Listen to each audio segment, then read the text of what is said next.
তার কাছে তার ছেলে যখন ফিরে আসবে এটাই তার জন্য ঈদ হবে, সে সবসময় আশায় থাকে। এখন আমার মা অসুস্থ। আপনাদের কাছে মনে হয়নি যে সে একা ছেলে? হ্যাঁ, মনে হয়েছে তো, কিন্তু ও খুব জিদ করছে। অন্তর্বর্তী সরকারের কারোর সাথে, কোনো উপদেষ্টার সাথে কথা হয়েছিল আপনার? আমি আপনাকে বলে বোঝাতে পারবো না সেই দিনটা আমাদের জন্য কেমন হবে। আসলে অপেক্ষায় থাকে কখন এই হয়তো আমার ছেলে ফোন করছে, এগুলোই আর কি। তাজমহল দেখার স্বপ্ন নিয়ে 2008 সালে বেনাপোল সীমান্ত দিয়ে ভারতে গিয়েছিলেন তরুণ বাদল ফরাজি। বৈধ পাসপোর্ট, ভিসা সবই ছিল তার সাথে। কিন্তু সীমান্ত পার হতেই ভাগ্য তাকে এমন এক অন্ধকারের মুখোমুখি দাঁড় করাবে যা তিনি বা তার পরিবার কল্পনাও করেননি। একজন হত্যা মামলার আসামির নামের সাথে স্রেফ আংশিক মিল থাকার কারণে বিএসএফ নির্দোষ বাদল ফরাজিকে আটক করে তুলে দেয় দিল্লি পুলিশের হাতে। শুরু হয় এক বিচারহীনতার দীর্ঘ অধ্যায়। 2018 সালে দুই দেশের বন্দি বিনিময় চুক্তির মাধ্যমে তাকে বাংলাদেশে ফিরিয়ে এনে কেরানীগঞ্জ কারাগারে রাখা হয়। ভারতে তার সাজার মেয়াদ 4 বছর আগে শেষ হয়েছে, কিন্তু আজও মুক্তি মেলেনি। দীর্ঘ 18 বছরের চোখের জল আর মুক্তির জন্য পরিবারের যে অপেক্ষা, সেসব মিলিয়ে আমরা শুনতে চাই বাদল ফরাজির বোনের কাছে।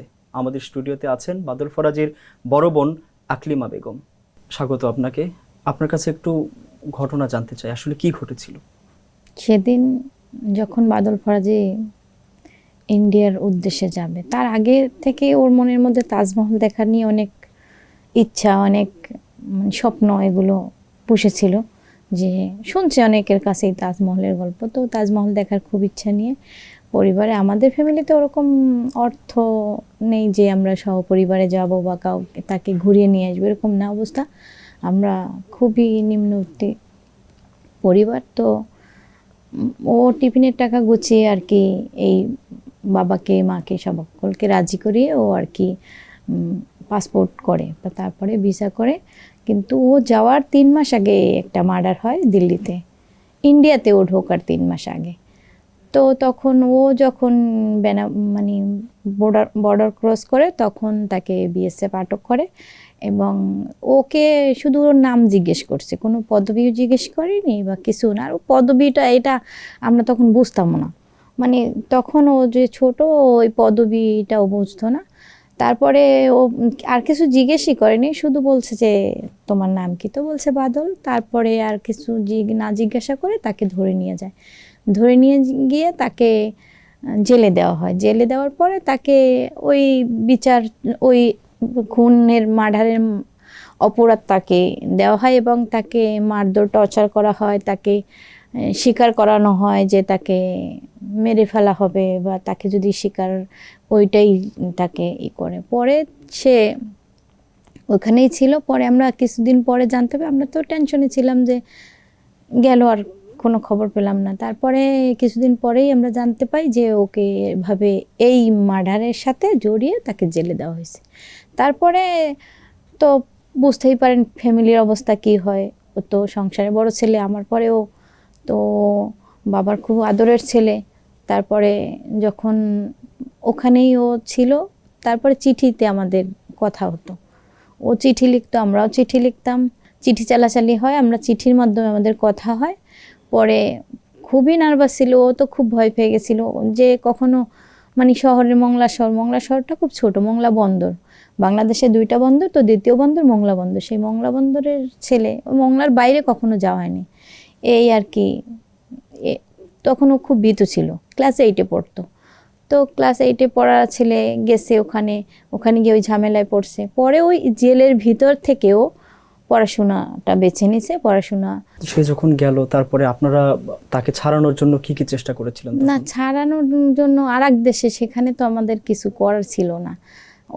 ওই দেশের সম্বন্ধে, ওই দেশের আইন বা অনেক কিছু, এত কিছু তো আমরা জানতাম না, বুঝতাম না। চেষ্টা তো করেছেন কোনো না কোনো চেষ্টা শুধু এটুকু করছি, আমি গেছি ওখানে গিয়ে বাংলাদেশ এম্বাসিতে দেখা করছি। তারা আমাকে বলছে, ও অনেক চিঠি লিখছে, ও অনেক জায়গায় চিঠি লিখছে, আমাদের বাংলাদেশের এম্বাসি যে ইন্ডিয়াতে আছে ওখানে চিঠি লিখছে, মন্ত্রণালয় চিঠি, যেখানে ওর মানে যেটা জানতো যে এখানে আমার হেল্প হবে, এখানে ওর অনেক চিঠি ও লিখছে, অনেক কিছু। কিন্তু তারা জানে না যে এই কে বাদল ফরাজি চিঠি লিখতেছে।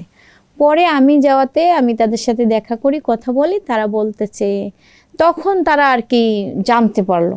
তাই আমি বলছি এই এই ছেলে এতদিন ধরে আপনাদেরকে চিঠি লেখে আর আপনাদের কোনো তার প্রতি কি দায়িত্ব নাই? ও তো বাংলাদেশের ছেলে, ভিসা নিয়ে আসছে, তো আপনারা তো তার সাথে একবার দেখাও করেন না। আর আমি মহিলা মানুষ ওখান থেকে এখানে আসছে, আমার তো আর এখানে আর কোনো নেই। তারপরে ওনারা বলছে যে তো সে কী অবস্থা আছে, সে ওখানে পড়াশোনা করতেছে। তো তারা জানেই না যে জেলের ভিতরেও পড়াশোনা হয়। তারপরে শোনার পরে বলছে যে আপনি মহিলা মানুষ, এখানে থেকে কি করবেন, আপনি চলে যান, আপনি তো কিছু করতে পারবেন না, বিষয়টা আমরা দেখব। আমি চলে আসি। তারপরে তারা শুনছি ওর সাথে দেখা করছে, দেখা করে ওকে আশ্বাস দিয়েছে যে কিছু করবে। যখন বাদল ফরাজি বাংলাদেশ থেকে যায়, বয়স তো অনেক কম ছিল। জি জি, ক্লাস 8-এ পড়ে। ক্লাস 8-এ পড়তো, তার মানে খুবই ছোট বয়স জি ছিল। জি জি সে একা গিয়েছিল? জি জি, একাই গেছে। আচ্ছা, সেই সময় আপনাদের কাছে মনে হয়নি যে সে একা ছেলে? হ্যাঁ, মনে হয়েছে তো, কিন্তু ও খুব জিদ করছে যাওয়ার জন্য, যে সে যাবেই। একটা ফ্যামিলির একটা সন্তান এই একটা বিদেশে যাওয়ার পরে একটা দুর্ঘটনার সাথে জড়িয়ে গেছে, তার কোনো নিশ্চয়তা নেই তাকে কবে পাবো, ফিরে কাছে আসবে, এরকম। এটা নিয়ে খুবই ভেঙে পড়ছে বাবা মা দুজনই বেশি ভেঙে পড়ছে। এভাবে ধীরে ধীরে বাবা অসুস্থ হয়ে যায়। বাবা অসুস্থ হয়ে যাওয়ার পরে একসময় মারা যায়। দীর্ঘ 18 বছরের ঈদ চলে গেছে। তো 18 বছরের ঈদ তো আমার মা কখনো ঈদের উদযাপন করে না, কারণ তার কাছে তার ছেলে যখন ফিরে আসবে এটাই তার জন্য ঈদ হবে।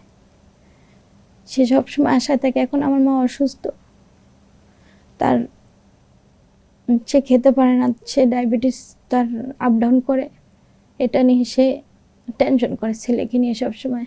ওর যে ওই দেশে পড়াশোনা করছে ওগুলো সার্টিফিকেট, তারপরে 8টা ডিপ্লোমা কোর্স করছে, এগুলো সবসময় নাড়াচাড়া করে। আর এগুলো নিয়ে এই হয়তো এই আসলো, ফোন যদি আসে অপেক্ষায় থাকে কখন এই হয়তো আমার ছেলে ফোন করছে, এগুলোই আর কি, এগুলো করে মা। এখন নানিও খুব আদর করতো ওকে ছোটবেলা থেকে। তো অনেক স্মৃতি থাকে, কিন্তু মূল স্মৃতি হচ্ছে সে যখন যাচ্ছে আমি তখন তাকে নিষেধ করি।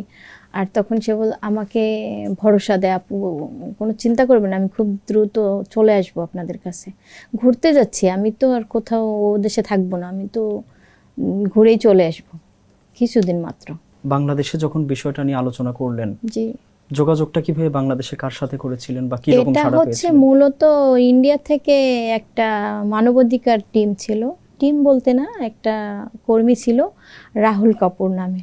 উনি আর কি জেলে যায়, জেলে গেলে বাদলের সাথে তার পরিচয়, কথা হয়। কিন্তু বাদল এর মধ্যে অনেক কেই ওকে ভরসা দিছে ওর জন্য, অনেক কিছু কিছু করবে একটা, কিছুই হয়নি। তারপরে ওই রাহুল কাপুর তাকে জিজ্ঞেস করে, ওকে জিজ্ঞেস করলে ও বলছে আপনি কি করবেন, আপনি তো আমার জন্য কিছু করতে পারেন। বলছে আমাকে একটু ভরসা করে দেখো আমি কিছু করতে পারি কিনা। অনেক বলার পরে বলছে ঠিক আছে। তারপরে উনি ওর সাথে মানে কথা বলে সব কিছু জানার পরে উনি চেষ্টা করে, আন্দোলন হয় ওখানে ইন্ডিয়া গেটে, তারপরে ওখানে উনি এই যে অ্যাম্বাসিতে যায়, এভাবে ওখান থেকে তাকে মুক্তি দেওয়ার সে অনেক চেষ্টা করে। ওই লোক আমাদের কাছে ফোন করছে, ফোন করে বলতো, সবসময় আশ্বাস দিত যে আপনার ছেলে মার সাথে বলতো, আমার সাথে বলতো যে আপনি মাকে ভরসা দেবেন, সাহস দিবেন, তাকে সান্ত্বনা দিবেন যে তার ছেলে খুব দ্রুত বাড়িতে ফিরে আসবে, এই কথা বলতো। ওর টার্গেটই ছিল ওকে দেশে মানে মুক্ত করে দেশে পাঠাবে ইন্ডিয়া থেকে। তো সেটা যখন হয় না, আন্দোলনে হয় নাই, টুইটার করছে তাতে হয় নাই, তারপরে সে তার ওই রাহুল কাপুরকে মৃত্যুর হুমকিও আসছে যে এটা নিয়ে তুমি সরে দাঁড়ো, এটা তোমার ম্যাটার না, বা একটা মুসলিম ছেলে, তুমি একটা হিন্দু আমার দেশের লোক। তারপরে ও বলছে না, আমি যেটা নামছি এটা আমি একটা স্থানে পৌঁছাবো। তারপরে উনি বলছে যে আমি আর কিছু না পারলে আপনার ভাইকে আপনাদের দেশে পাঠাবো। তো তারপরে এই যে বন্দি বিনিময় চুক্তি করে ওকে 2018 সালে নিয়ে আসা হয়। রায়টা কখন জানতে পারেন, তার বিরুদ্ধে যে রায়টা হয় সেটা জানতে পেরেছেন কিভাবে? এটা ও ফোন করছিল, ফোন করে বলছে, পরে যখন রায়টা হয়েছে তখন তো নিজেই ভেঙে পড়ছে, তখন তো আর বলতে পারেনি, কিছু পরে আর কি জানাইছে। তখন দেখেন এটা তো আমরা কেউই মানতে পারে না, আমরা যে এত বড় একটা দুর্ঘটনা হয়েছে সেটার সাথে তাকে জড়ানো হয়েছে এবং তাকে জেলে দেওয়া হয়েছে, জেলে দেওয়ার পর তাকে যাবজ্জীবন দেওয়া হয়েছে। তারপরে আমি ওখানে যারা উকিল ছিল তাদের সাথে কথা বলি, তারা বলছে যে এটা যাবজ্জীবন মানে 14 বছর এখানে। তো 14 বছর পরে ওকে রিলিজ দিয়ে দেওয়া হবে, ও দেশে ফিরে যাবে। যাবজ্জীবন মানে এই না যে সে সারা জীবন থাকবে, আমাদের দেশে সারা জীবন থাকে।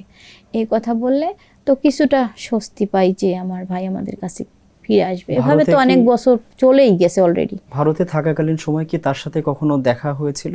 হ্যাঁ, ওই যে বললাম যে আমি গেছি, যে ওই যে এম্বাসিতে কথা বলছি, তখন দেখা হয়েছে তার সাথে। এত দূর এত পথ পাড়ি দিয়ে ওখানে যাবে, ওর সাথে দেখা করতে, এটা মানে ওর কল্পনার বাইরে ছিল। মানে তখন তার কেউ কাউকে কিছু বলার মতো ছিল না, শুধু কান্নাই করছিলাম। তারপরে ও আমাকে সান্ত্বনা দিচ্ছে, আপু কিছু হবে না, আমি ঠিক হবে, আমি চলে আসবো বাড়িতে। কিন্তু এটা তো সান্ত্বনা, এটা তো আমিও বুঝি যে ও আমাকে সান্ত্বনা দিচ্ছে। সে দেখতেছে যে আমি আমার চোখের পানি আমি ধরে রাখতে পারছি না, আমি অনেক কান্না করতেছি। ও তো কান্না করতেছে, পুরুষ মানুষ তো, তাই একটু নিজেকে কন্ট্রোল করার চেষ্টা করছে, কিন্তু আমরা তো পারি না। সেই জন্য ও নিজেকে সামলিয়ে নিয়ে তারপর আমাকে সান্ত্বনা দিছে। ও আসলে স্ট্রং, না হয় এতটা কিছুর পরেও ও নিজেকে শক্ত করে ধরে রাখছে। কি সেখানে কেউ ছিল না, ও দেশে রুটি খেতে হয়, রুটি তো কখনো খাওয়ায় অভ্যস্ত না, ভাত খেতে পারতো না, ভাত দিত না তারা। তারপরে ওখানে মানে সব কিছু মিলেই তো একটা কষ্টেরই জীবন। জেল তো অলরেডি কষ্ট, তার মধ্যে ফ্যামিলির থেকে দূর, কাউকে দেখা যায় না, কথা বলা যায় না। তারপর আবার তাকে মানে সব কিছু মিলে একটা কষ্টই তার জন্য। এখন সে একটা সুন্দর লাইফ থাকতো তার, সে পড়াশোনায় ভালো ছিল এবং মেধাবীও ছিল, যে যে কাজটা সে মনে করতো যে এটা আমি করব, সেটা সে করতে পারতো। এবং তার মানুষের প্রতি সহানুভূতি বা সব কিছু মিলে সে এখন একটা ভালো স্থানে থাকতো। বাংলাদেশে আনার যে বিষয়টা, কত সালে বাংলাদেশে এবং কিভাবে আসলো আসলে? বাংলাদেশে আসছে 2018 সালে, আর 2022 সালে তার মেয়াদ শেষ হয়। আর তাকে 18 সালে নিয়ে আসা হয় দুই দেশে বন্দি বিনিময় চুক্তি করে। তো দুই দেশে যখন বন্দি বিনিময় হয়েছে, তো এখান থেকে তো একজন আসামি ওখানে নেওয়া হয়েছে, আর ওখান থেকে ওকে নিয়ে আসা হয়েছে। এই প্রথম কোনো বাংলাদেশিকে বন্দি বিনিময় চুক্তি করে এই দেশে নিয়ে আসা হয়েছে।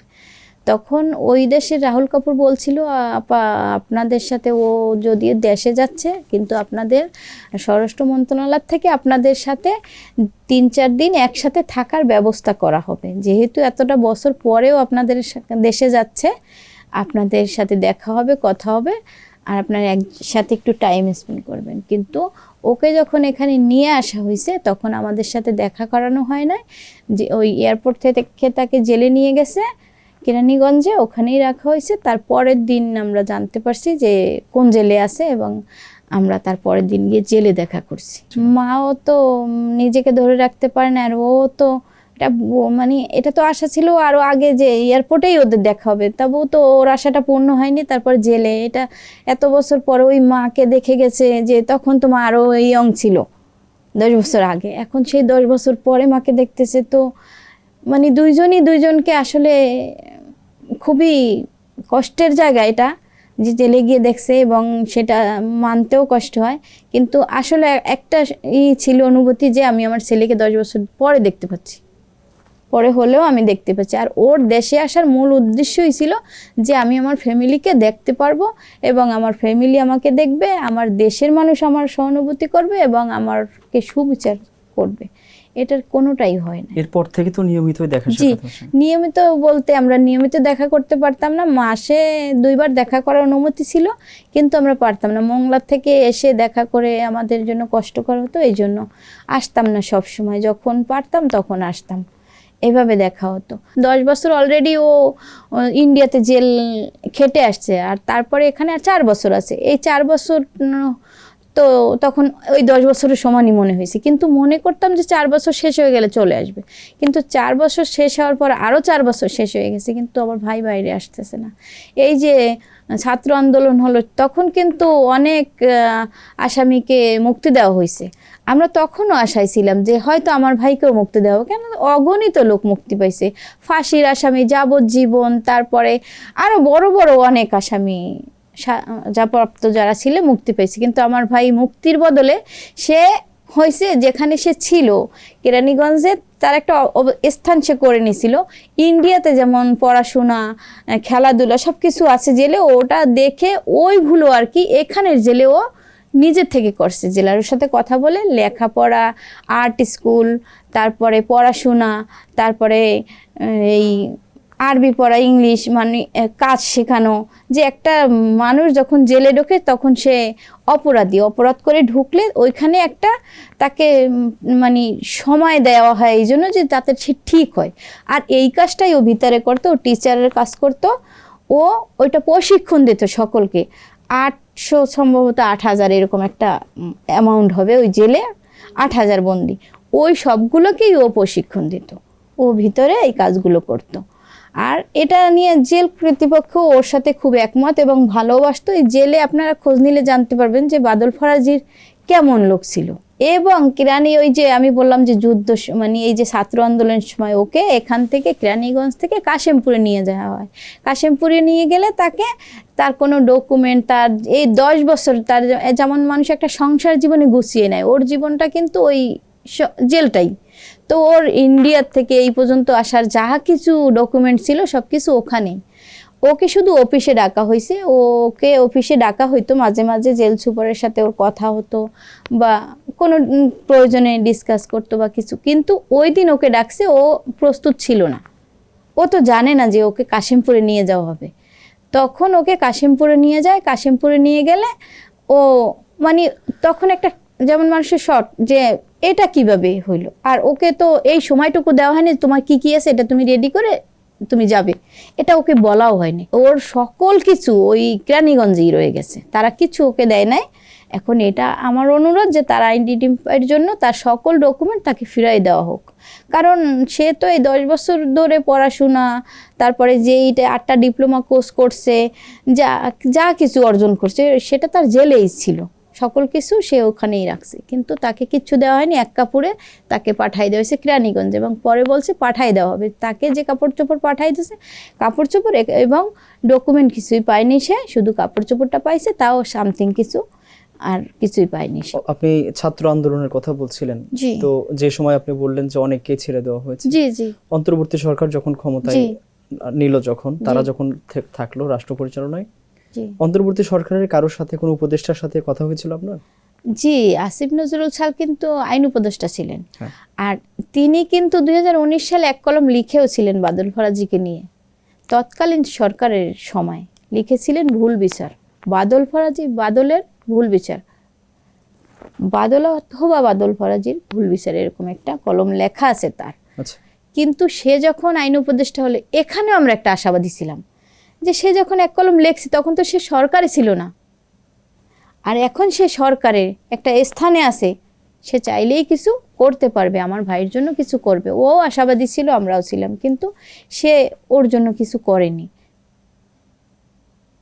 এখন কেন করেনি সেটা তো হয়তো ইন্ডিয়া আমাদের সম্পর্ক খারাপ ছিল তখন, কি কারণ সেটা তো আমরা জানি না। আচ্ছা, তো এখন এই মুহূর্তে এখন তো আবারও সরকার পরিবর্তন হয়েছে, জি জি। এখন তার মুক্তির সম্ভাবনা কেমন দেখছেন? আমরা এই দীর্ঘ 18 বছর আশায় আছি, এখনো আশায় আছি যে আমার ভাই মুক্তি পাবে এবং আমাদের কাছে ফিরে আসবে, এটা আমরা আশা নিয়ে আছি। এই সরকারের কারোর সাথে কথা হয়েছে? না, এই সরকারের কারোর সাথে কথা হয়নি, তবে স্বরাষ্ট্র মন্ত্রণালয় তো আমি তখন গেছিলাম, তখন আশ্বাস করা হয়েছিল আমাকে যে ওকে ওর জন্য কিছু করবে, তখনও কিছু করা হয়নি। কিন্তু এখন আমি এই যে করলাম মানববন্ধন, সেখানে আমি দাবি করছি যে আমার ভাইকে মুক্তি দেওয়া হোক।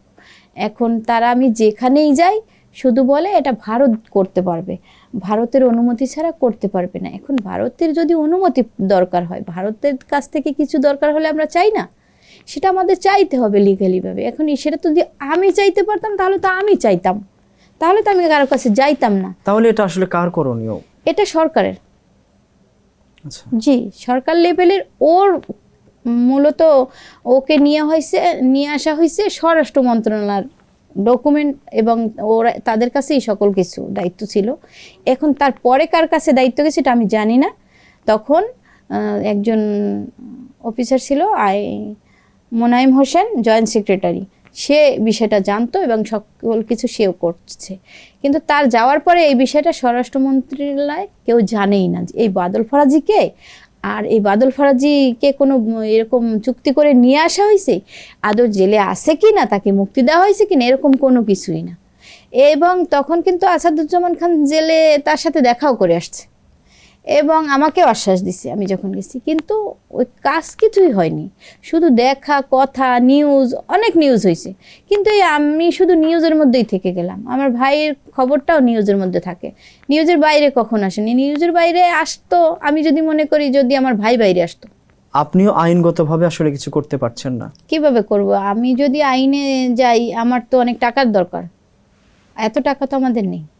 টাকা থাকলে হয়তো বা কিছু হতো, কারণ আপনি হয়তো জানবেন, আপনারা নিউজ করেন যে বড় মাপের যারা আছে, যাদের টাকা পয়সা আছে, তারা অনায়াসে ক্রাইম করে কিন্তু ক্রাইম থেকে বাইরে আসে, অনায়াসে আসতে পারে। এখন তাহলে কিন্তু আপনি চেষ্টার অংশ হিসেবে কি কি করছেন আসলে? এই যে এখানে আন্দোলন করি, ওখানে এটা করি, এই যাই, এখন আবার স্বরাষ্ট্র মন্ত্রণালয়ে যাব, এই চেষ্টা করি আর কি, যে কোথায় গেলে আমার ভাইয়ের খবরটা আমি পাবো, যে সে কবে মুক্তি পাবে।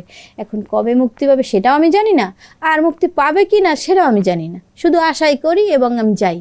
এর মধ্যে হঠাৎ যদি খোঁজ পেয়ে যান যে আপনার ভাইয়ের মুক্তি হয়ে গেছে, আমি আপনাকে বলে বোঝাতে পারবো না সেই দিনটা আমাদের জন্য কেমন হবে আসলে, কিন্তু আমার মায়ের ইচ্ছা যে সে যেন বেঁচে থাকতে তার ছেলে বাইরে আসে এবং তার কাছে ফিরে যায়, এটা আমার মায়ের ইচ্ছা। মা অনেক আশাবাদী তার ছেলেকে নিয়ে, শুধু হয়তো বা ওর জন্যই বেঁচে আছে, আল্লাহ বাঁচিয়ে রাখছে, কিন্তু সে সবসময় শুধু ওকে নিয়েই টেনশন করে বেশি, যে আমার ছেলেটাকে আমি কাছ থেকে দেখতে পাই না, কারণ সে আসতে পারে না, বাসে জার্নি করতে পারে না, সেই জন্য সে আসতে পারে না। আমি তো ওর সাথে গিয়ে দেখা করতে পারি, কথাও বলি, কিন্তু মা তো আসতেই পারে না, এই জন্য তার সাথেই আমি সর্বপ্রথম দেখা করাবো। ও যেগুলো ভোগ করছে এগুলো যেন অন্য কোনো মানুষ যারা নিরপরাধ বা যারা এভাবে জেলে আছে তারা যেন এটা না ভোগ করে, কোনো মা যেন এভাবে না কাঁদে, কোনো বোন যেন এভাবে না ছোটে। সরকারের কাছে আপনার কোনো চাওয়া আছে? অবশ্যই সরকারের কাছে আমার এটাই চাওয়া, যে আমার ভাই যেন মুক্তি পায় আর দ্রুত পায়, এবং এটা তারাই করবে। সে তো দেশের জন্য অনেক কিছু করবে বা সে ক্ষমতায় আছে, এখন তো আমাদের তো ক্ষমতায় যে আছে তার কাছেই চাইতে হবে। তাই সে চাইলে ইন্ডিয়ার সাথে যোগাযোগ করে কিভাবে এটা করা যায়। এখন তো নেট দুনিয়া, এখন তো সব কিছু অনায়াসেই হয়, সেখানে এখন তো ওই চিঠির মাধ্যমে হয় না, যে একটা চিঠি যেতে 1 মাস 6 মাস লাগবে, কিন্তু বাংলাদেশে ওর চিঠি এই যে ডকুমেন্ট নিয়ে অনেক অবহেলা করা হয়েছে, এই অফিস থেকে ওই অফিসে যেতে 6 মাস লাগে, 1 বছর লাগে, এভাবে এই চিঠি কিন্তু এই যে 4 বছর আপনি অতিরিক্ত শুনতেছেন, এইটা কিন্তু এভাবেই চলতেছে। শুধু এই চিঠিগুলো অ্যাকুরেট এবং টাইম মতো পৌঁছায়নি সেখানে। ইন্ডিয়াতে রিভিউ বোর্ড বসে, ইন্ডিয়ান রিভিউ বোর্ড, ওখানে এই দরখাস্তটা দিতে হবে এবং ওখান থেকেই রিলিজের তারা সাইন করবে, আর ওই সাইনটা করলে সে এখান থেকে মুক্তি পাবে। এখন সেইটা তো আমাদের লিগালিভাবে চাইতে হবে, এটা তো আমি চাইতে পারি না। আমি যদি চাইতে পারতাম যেভাবে হোক আমি সেখানে পৌঁছাবার চেষ্টা করতাম, যেমন আমি আপনাদের কাছে আসছি, অন্য কোথাও যাই, আমি যেখানে আমার ক্ষমতা আছে সেখানে আমি যাই। তো এটা সরকারের হাতে আছে, সে পারবে আমার ভাইয়ের জন্য চেষ্টা করে আমার ভাইকে মুক্তি দেওয়ার জন্য। এটা আমার সরকারের কাছে আবেদন, যে সে যেন এক মায়ের খালি বুক ভরিয়ে দেয়, তার ছেলেকে ফিরিয়ে দিয়ে, এটা আমার ইচ্ছা। আর কোনো মায়ের সন্তানের সাথে যেন বাদল ফরাজের মতো ঘটনা না ঘটে, এই প্রত্যাশা থাকবে। আপনার জন্য দোয়া রইল, এবং অবশ্যই আমরাও চাই বাদল ফরাজের শীঘ্রই মুক্তি পাক, মায়ের সন্তান মায়ের কাছে ফিরে আসুক, বোনের ভাই বোনের কাছে ফিরে আসুক, এই প্রত্যাশা থাকবে। দর্শক, আমরা শুনছিলাম বাদল ফরাজির বড় বোনের কাছে বাদল ফরাজির সাথে ঘটে যাওয়া ঘটনা। আমরাও প্রত্যাশা করছি আর কোনো বাদল ফরাজির মতো ঘটনা কারোর সাথে না ঘটুক।